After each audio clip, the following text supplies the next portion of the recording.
Alright, so months ago there were these posters that came out for Nymphomaniac, and they're all quite original and very interesting, but out of all of those, I would say that these two are the very best.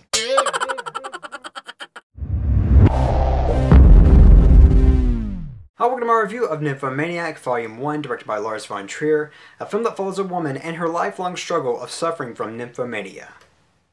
I've never met a bad human being. Well, you have now. You think you know everything about sex? I can't feel anything. I can't feel anything. I can't feel anything.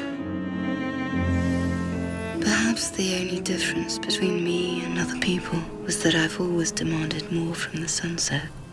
More spectacular colors. Alright, so Nymphomaniac is a film that's been getting a lot of buzz considering how controversial the film actually is. And not only that, but Shia LeBeouf's been in the press a lot for doing rather odd things. Pretty much ever since the film was introduced into his life, he's been showing up and not in the best light. Whether he's been doing this as an actor or not, I think that's actually quite irrelevant. However, one thing I do need to touch on before I go any further into this review is that some people have claimed this film to be pornographic. Now, to a certain extent, I can understand what some people are saying. However, porn is a means to an end, and it's meant to evoke arousal, while Nymphomaniac is not meant to evoke arousal in any sort of way. The film portrays the sexual activity in a very kind of sad, negative light, and you see how being a nymphomaniac can really destroy someone's life. It's something to not take pride in whatsoever. And yes, the film does get quite graphic. However, these scenes are actually relatively brief.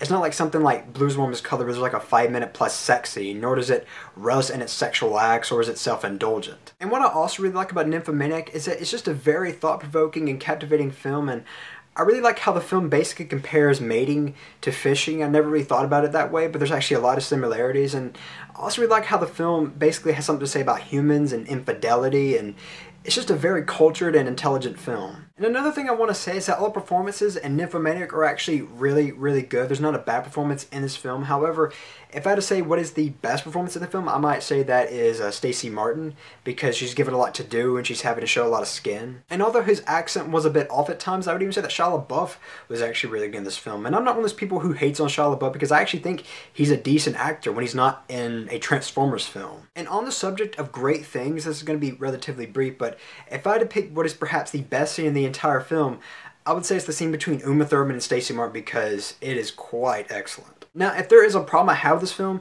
it's just one, and it's a very small one. In fact, it's not even going to affect my overall view of the film, but it's the use of a Rammstein song. Now, this might have something to do with the fact that I'm not a fan of heavy music, but the whole use of the song just seemed very out of place and odd, and it was used twice in the entire film, including the credits. It just didn't fit to me. Overall, Nymphomaniac is an excellent film. However, it is the kind of film that you need to see at your own risk, considering how sexually explicit it is. So with all that said, I'm going to give Nymphomaniac a very, very high 4 out of 5. And as always, I'm Colyn Kirkland, and thank you so much for watching.